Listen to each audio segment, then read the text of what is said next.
Olá pessoal, tudo bem? Eu sou o Fabiano, professor de Lei Orgânica do Distrito Federal, também servidor estatutário do Distrito Federal. Estou aqui para abençoá-los com dicas preciosas para o concurso, principalmente da Secretaria de Estado de Saúde e para o concurso de professor de temporário. Lembrando que o DF, ele não é um estado, ele não é um município, ele é um ente federativo ou ente federado que tem a sua autonomia. Ele tem 3 formas de autonomia, o DF. Você vai lembrar de PAF. P de política, A de administrativa e F de financeira. Como o DF não é um estado nem um município, ele é descentralizado em regiões administrativas, que antigamente chamava-se cidades satélites. Essas regiões administrativas, ela tem vários aspectos importantes. Primeiro, para ela nascer, ela é criada por maioria absoluta dos deputados distritais. A Câmara Legislativa tem 24 deputados. Então, a maioria absoluta desses deputados aprovarão a criação de regiões administrativas. E essa lei, detalhe, dica importante, essa lei é lei ordinária, não é lei complementar. Essa lei é ordinária chamada sui generis. Olha só que outra coisa importante. O Distrito Federal, essas regiões administrativas, ela tem os conselhos comunitários. Aqui no DF é como se fosse ali o prefeito da 114 Sul, o prefeito da 116 Norte.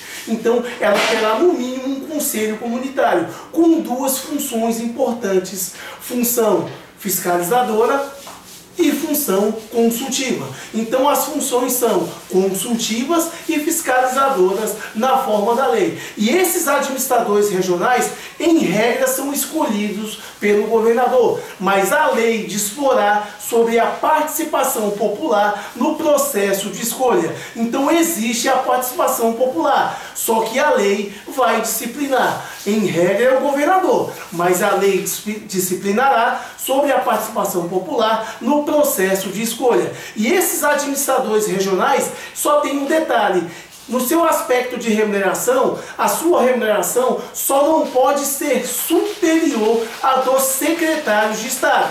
Então veja bem, ela só não pode ser superior ao dos secretários de Estado de governo do DF.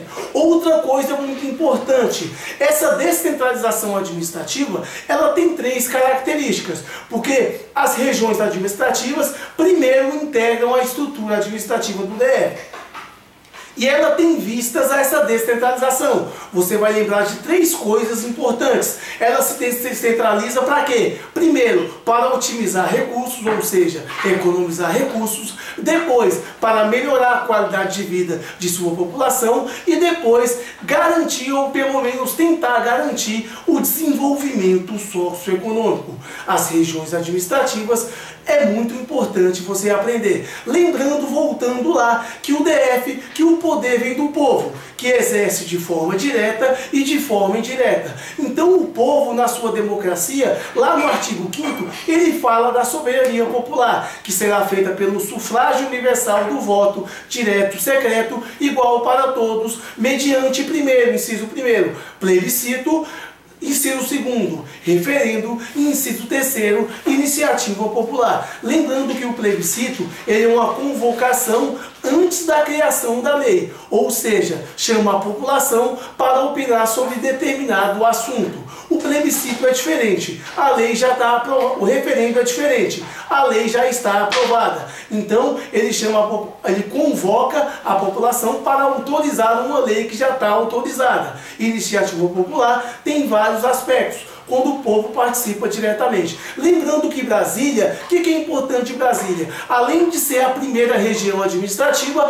ela é a capital da República Federativa do Brasil e sede do governo do DF. Lembrando daquela música, tá mudando, tá mudando, tá mudando pra melhor. Não tá mudando o DF, porque ela é a sede do governo do DF. Lá no artigo 7º, ele fala que o DF tem os seus símbolos, que é a bandeira, o hino e o brasão. entendeu? Então os símbolos do DF, você vai lembrar da bandeira, do hino e do brasão. Mas a lei disporá sobre a criação de outros símbolos, assim como a sua utilização. Então veja bem, veja, que pode ser outros símbolos. Poderia ser, por exemplo, uma arma, poderia ser um martelo ou coisa parecida. Desde que a lei discipline na forma da lei. Vai ter uma lei especificando. No artigo 8º, ele fala do DF, do seu espaço geográfico. O espaço geográfico sob domínio e também jurisdição. No artigo 9º, ele fala que o DF tem o dever de buscar a integração com o entorno. Por que ele tem o dever de buscar a integração com o entorno? Porque é interessante para o Estado ele se desenvolver economicamente. Então o DF já existe uma relação muito próxima com o seu entorno. Se o Estado não buscar o desenvolvimento socioeconômico com o seu entorno, o Estado iria, no caso, a óbito. Isso não é interesse do Estado. O Estado tem que se alimentar principalmente economicamente. Agora, partindo desses aspectos importantes, vamos lá para os direitos dos servidores. Os servidores estatutários do DF, ele tem vários direitos ali no artigo 35. Então você vai lembrar, fora ali da ordem dos incisos, você vai lembrar daquela musiquinha, para quem teve a oportunidade de assistir às minhas aulas, né? Que é o quê? Que é das palavras-chave, que é garantir, proteger, desvia, transporte no plano, merece até o 5º dia. Então você vai lembrar de que gratifica, jornada, protege na creche, desvia, transporte no plano, merece até o 5º dia. Então gratifica o quê? Gratificação quando em substituição ou responder pelo expediente. Desvio o quê? Desvio temporário das funções, no caso da gestante. Transporte, auxílio transporte. No plano, participação na criação e elaboração do plano de carreira. Merece promoção por antiguidade e merecimento. Promoção por antiguidade e merecimento.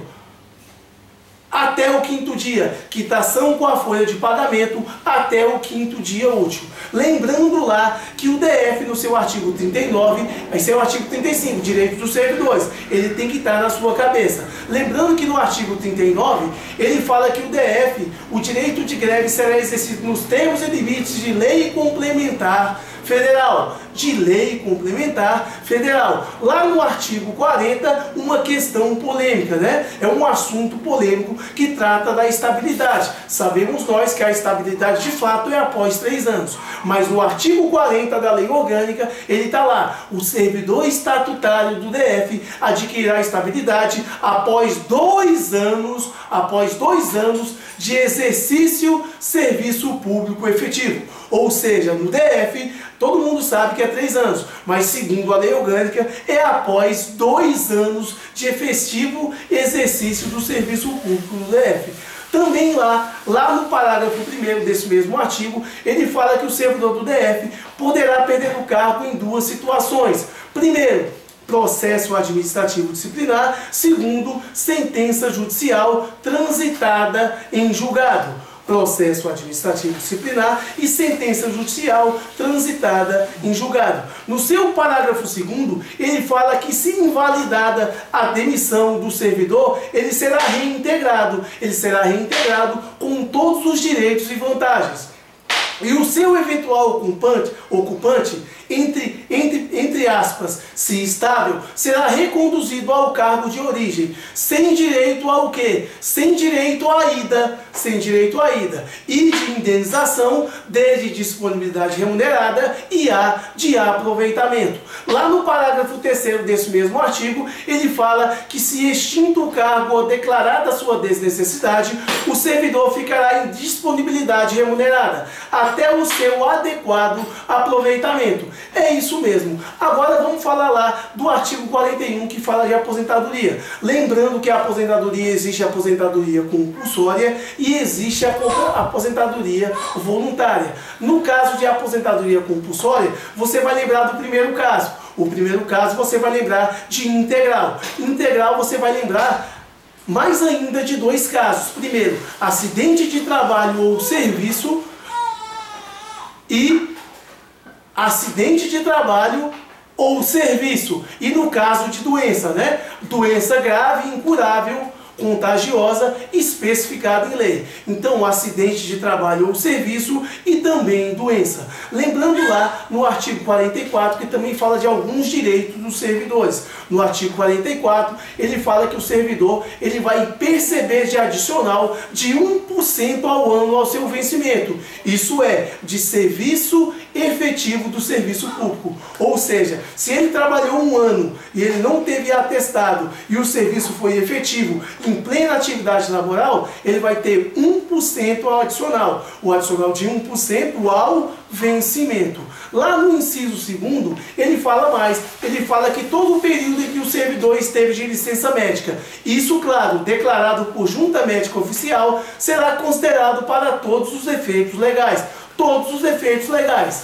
Olha só, lá no parágrafo 3º, ele fala que se o tempo considerado na atividade pública, privada, rural e urbana será considerado para efeito de aposentadoria. Então esses são os detalhes importantes. Lembrando que no parágrafo 2º desse artigo 44, ele deixa claro, aqueles direitos lá do artigo 35, que são direitos só dos servidores estatutários, tem um que é estendido aos empregados públicos. Ou seja, empresas públicas e sociedades de economia mista. Aqueles empregados que têm o seu vínculo seletista, carteira assinada. Então, o auxílio creche aos dependentes, lá do artigo 35, também tem os empregados públicos, que é o auxílio creche aos dependentes até 7 anos incompletos. Então, é até aos 7 anos incompletos. Então é isso aí, pessoal. Eu agradeço a oportunidade. Quem quiser tirar alguma dúvida, acesse o e-mail fabiano.jusdf@gmail.com. Tenha uma excelente prova e uma feliz aprovação. Que Deus abençoe cada um e é só sucesso. Agora é só sucesso. Outra história Deus tem para vocês. Um grande abraço, que Deus abençoe cada um. Espero ter ajudado. Um grande abraço, Fabiano Silva.